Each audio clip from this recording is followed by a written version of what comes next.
how much time I have to record this. I go by many names. I am known as Te Anila Mandalore, the Great Shadow Father, and my personal favorite moniker, Mandalore the Ultimate. In order to understand who I am, you must first understand the history of the Mandalorian.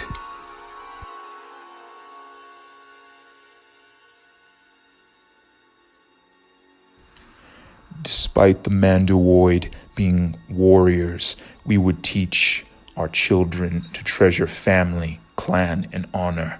Our teachings would become known as the Raison-Ner, the 6 actions that make us Mandalorians. Speak the language, wear the armor, serve the clan, rally when called by the Mandalore, defend your children, and raise them as Mandalorians. This is the Raison-Ner. This is our way. There is only one way, and that is the way of the Mandalore. After being driven from ancient Coruscant, the Tong species relocated to Rune and then wandered the Outer Rim, leaving hints of their passage in various species chronicles and histories. But they attracted little notice until they conquered the planet Mandalore around 7000 BBY. At the time, Mandalore lay beyond the galactic frontier, but close to the Republic's outlying trade routes. Soon rumors reached the Republic of worlds ruled by ferocious warriors. They served the god Kal-Haranila, whose tests and trials forced change and growth upon the clans he chose to be his people. In opposition to Kal-Haranila stood the sloth god Arasun, who sought to tempt the clans and drag them down into stagnation and idle consumption. By waging war in Kal-Haranila's name and according to strict religious laws, the Mandalorian Crusaders led by Mandalore I defied Arasun and showed themselves worthy of favor. The Crusaders fought the Mandalorian giants at Mandalore and the Mythosaurs, but were so impressed with their prowess in battle that they agreed to coexist and in time would admit them into their clans. They raided Fennel, a powerful isolationist world known for its shipwrights and technologists, culminating with the Fennelars' extinction. Armed with Fennelar technology, the Republic kept a wary eye on the Mandalorians, lest the Crusaders turn their attention to the core worlds. But while Crusaders did want the Republic's settlements, sparking such skirmishes as the Pathendir Fury and the Nakat incursions, for the most part, they remained beyond the frontier of Republic space, pursuing their own mysterious missions. The few Republic traders who knew Mandalorian space had an unsettling message for the Republic. While the clans were given to jostling and quarreling, all heeded the commands of the clan leader known as the Mandalore.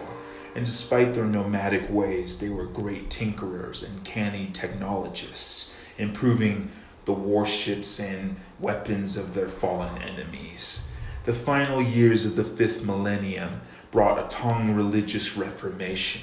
Instead of worshipping Kal-Haranila, the Tongs elevated war itself to the pinnacle of their cosmology. To make war was effectively to be divine. The reasons for this momentous change are imperfectly understood. Mandalore the Indomitable had a vision while on the mysterious world of Shogun, returning to the clans with words of the revelation he had received. Soon after this reformation, the Crusaders raided the galaxy's central systems. The Crusaders' next target was the carbonite-rich Empress Tita system, but fate had other plans. In 3996, the fallen Jedi Knight Ulic Qel-Droma challenged Mandalore the Indomitable to single combat at Quar. Qel-Droma defeated the clan leader, who agreed to serve him and his Sith master, Exar Kun. No one would ever know what the Crusaders' plan was before Keldroma seized control of the Mandalorians' destiny. But the goal of Keldroma and Khun was simple: destroy the Republic and its Jedi. Serving the Sith, Mandalore the Indomitable and his Crusaders rode their Basilisk war droids, and they stormed the Republic shipyards at Fort Ross, then invaded Coruscant in their stolen warships. Mandalore the Indomitable was certainly true to his word. He helped rescue Keldroma from Coruscant after Alima Keto betrayed him, then led his Crusaders to Onderon, where Basilisk and Onderonian beast riders clashed in the skies.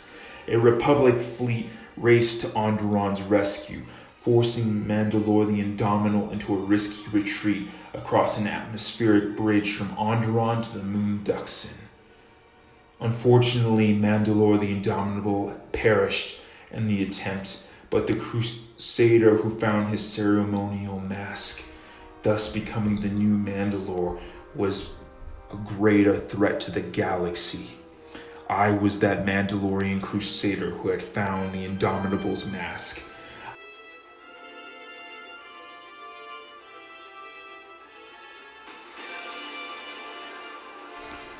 The age of the Tong was ending, but our great work was unfinished. To survive, the Mandalorian must be transformed. It was a terrible burden, but it was a burden that I would bore with honor. The Tong species would be no more, and that we had become little more than adventure seekers with little to show for our efforts, but stolen technology in a slice of space on the outskirts of the Republic. There was a better way, and I was determined to find it. The defeated Crusaders returned to Mandalorian space to learn that their leader had received a new vision on Shogun. From now on, non-Tongs who proved themselves in battle and upheld the Mandalorian warrior code would be full members of the clans. The Crusaders would no longer simply pillage worlds and move on like some terrible storm. Now we would hold the territory that we had conquered, creating an industrial society based on our warrior codes.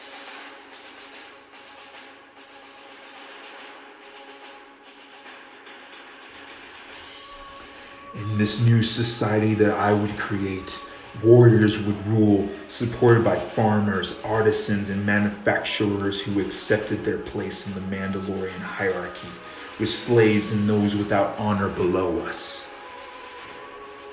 It was then that I made the decision to swell the clan's ranks with humans, Mandalorians, Jackalians, Rhodians, Transdoshians, Wookiees. I reorganized the clans into the Neo-Crusaders and carved out a vast domain beyond the Republic's borders. I've never much liked the look of the Neo-Crusader armor, too colorful for my taste. But it serves a purpose. The Mandalorian have grown so vast, so far, that we have come to gain problems that we've never had before. I believe Cassius Fett said it best. It's logistics. After all, so many recruits, so many different species, so many different armors, so many different languages, and not enough time to learn the ways of the Mandalorians. It was Cassius Fett who suggested to me that having similar uniforms could help get control of such a large force. Control, not a very Mandalorian concept. But then again, the increased order might be the very reason we finally conquer the galaxy. These new Mandalorian warriors would become known as my Neo-Crusaders, and their crucible was the Onslaught, remembered by the Republic as the Mandalorian Wars. The Onslaught would ultimately last for decades, allowing the Mandalorian to conquer all space that had been taken from us during the previous wars.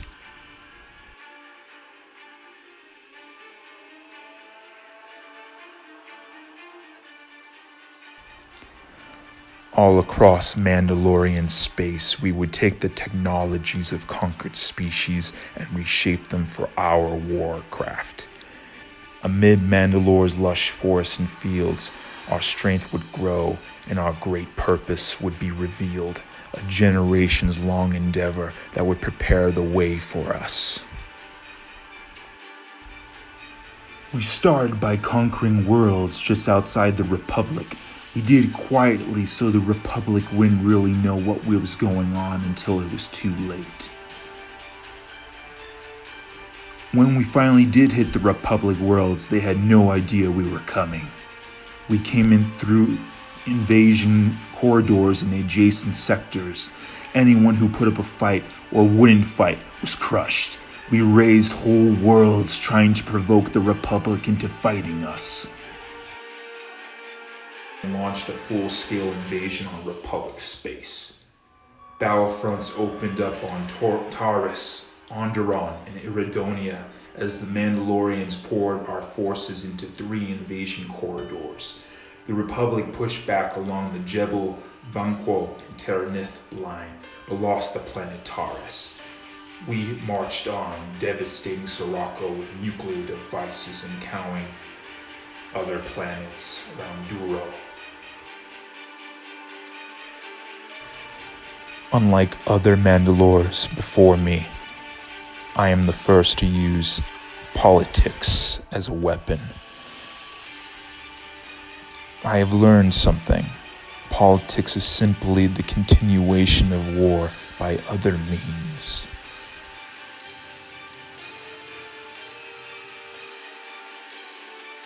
We would conquer swaths of worlds between the Republic's borders, pockets of Republic colonial space, and even Tion. My Neo-Crusaders would find rich worlds for my growing empire, and even billions of new recruits to join our clans. The Sith War had left Republic authority largely theoretical beyond Centaurus. Mandalorian warships would be able to move freely through Tion, and even begin harassing the outlying worlds of the Hutts. Meanwhile, the Mandalorians were rapidly building warships at Breshig and Arda, utilizing vast caches of war material stolen during the Sith Wars. In 3976 BBY, a fleet of Neo-Crusader warships stormed Althir III, an industrialized world that gave me another productive planet for my war machine. 3 years later, my Mandalorians brutally subjugated Cathar, killing more than 90% of its population, but only because they were weaklings. Alarmed, the Republic mobilized naval forces to guard Dxun, where clans the Mandalorians maintained a defiant stronghold, and to protect their precious Terrace and its neighbors along the My Mandalorian Road. Being an industrious city world, Taurus wasn't even a member of the Republic, but possessed extensive trade ties with the worlds of the Northern dependencies. Spacers told them massive Mandalorian war fleets lurking in the dark beyond the outer rim. But for a decade, the Republic did little but watch and wait, even as my Neo-Crusaders raided worlds from Coruscant to Azure. The Mandalorians began prodding the Republic forces arrayed against them along the Taurus front, skirmishing at Flashpoint Station and Surah, even as other Neo-Crusaders stepped up their raids into the northern dependencies. But battle wasn't joined until my forces launched a 3-pronged attack. Neo-Crusaders broke through the Republic lines and invaded Taurus, skirted the Republic border to attack Ithor, Ord Mantell, and the Zabrak homeworlds. We would have succeeded for sure if it wasn't for the interference of the Jedi. A significant number of Jedi disagreed sharply with the Jedi Council's refusal to be drawn into our war, arguing that the Order was allowing misery and terror to spread unchecked. The leader of this movement, known as Revan, and his followers became known as the Revanchists. Together with the Jedi later known as Malak, Revan defied the Jedi Council, aiding targets the Mandalorian campaigns and seeking the truth the Neo-Crusaders' conduct on worlds such as Althea and Cathar. Revan's discovery of the atrocities committed against the Cathar failed to sway the Council, but the Order did look the other way as the Revanchists and other Jedi were appointed generals in the Republic military.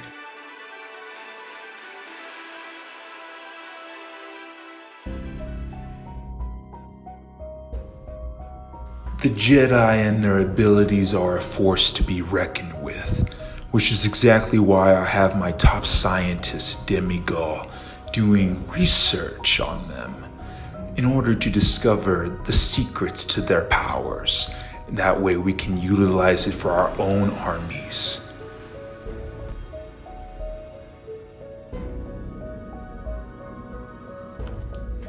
Unfortunately, Demigod keeps running out of Jedi for his research. At the peak of the war, Revan and Malak took command of the Republic fleet and soon matched our brutality. Revan rolled back almost all of our gains, retaking Terrace and wiping out the Mandalorian ground forces out at Althea. Despite a setback at Jaga's cluster versus Cassius Fett, Revan sacrificed thousands of Republic soldiers to uproot the Mandalorian headquarters from Onderon's moon Dxun. Revan and Malak helped prevent the Battle of Duro from becoming an even larger disaster, arriving with a fleet of interdictors and preventing the Neo-Crusaders from escaping with massive stocks of material from Duro's orbital shipyards. Bowing to the feelings of Republic citizens and eager to register his displeasure with the Jedi Council, Supreme Chancellor Tol Kressa named Revan commander of the Republic's military forces. Revan knew the Republic could win by following two tough courses of action, devoting its industrial might to defeating the Mandalorians and being willing to pay a terrible price to do so, often at immense cost. Revan fought us to a standstill and then began pushing back. We didn't really have a chance.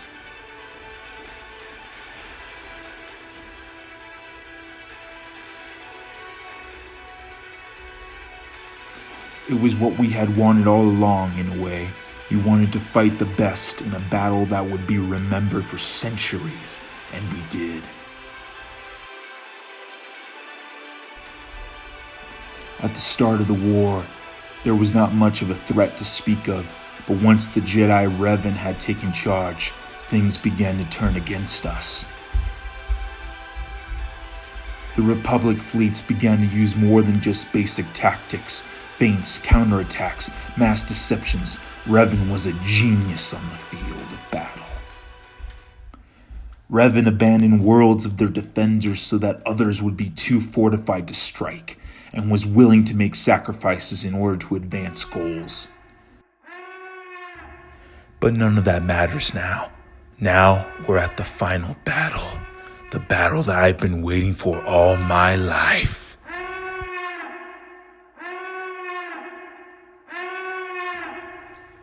Children of Mandalore, this is our greatest of hours. The moment where we at last break free of the chains that have long shackled us to the defeat of the great Sith Wars. Hail the glorious dead. It is their sacrifice that has allowed us to move forward and embrace this great destiny of ours. Each and every Mandalorian, from the Mandalore himself to the foundlings, is each blessed with the duty to preserve the honor of our culture through the embrace of the Mandalorian way. War is our way. We Mandalorians recognize that we fight on the field of battle. We fight because it is our nature to fight, to conquer through crusade. War is our way. We Mandalorians recognize that threat. Negotiation and surrender are words of no meaning. There is either victory or there is death. War is our way. We Mandalorians recognize that on the battlefield, where our enemies see only horror, we see pleasure. Where our enemies only see torment, we see joy. And where our enemies only see slaughter, we see purpose. Because it is in war that one is granted purpose. It is in war that one finds definition. Here at Malachor 5, we New Crusaders will achieve that definition. It is our destiny. It is our way.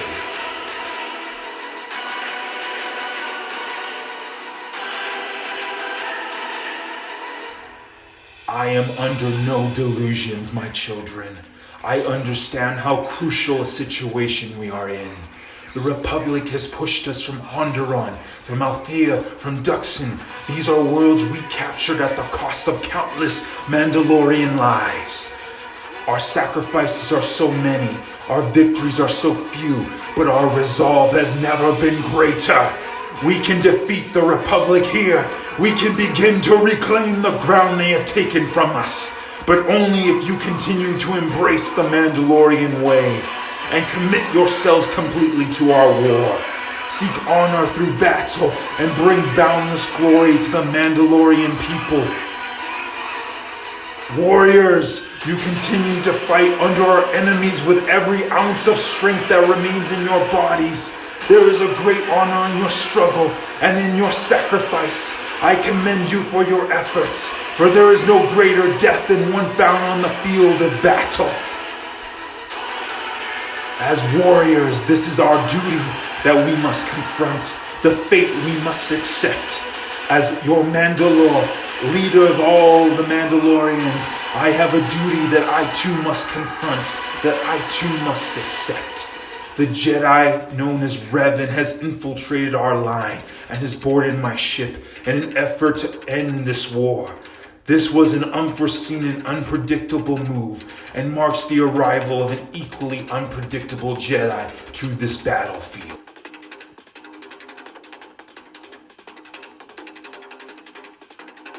I once dismissed Revan as simply another pacifistic Jedi who did not understand the truth of war. In this arrogance, I have failed to recognize the truth of my own, that Revan is a great warrior. He is a renowned tactician and an expert strategist. To underestimate this Jedi was our failing. It was my failing.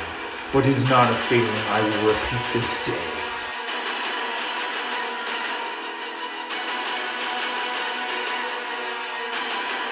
I will meet this Jedi in single combat and battle him to the death as any Mandalorian would.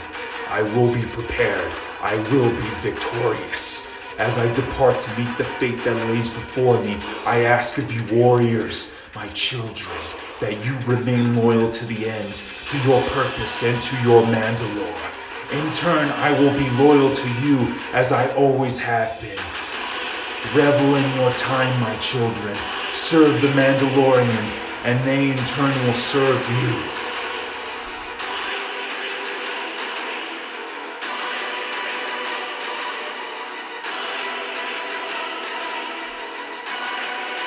If you die, I promise you it will be on the field of battle, and you will be remembered throughout history as the greatest warriors that ever lived in this galaxy.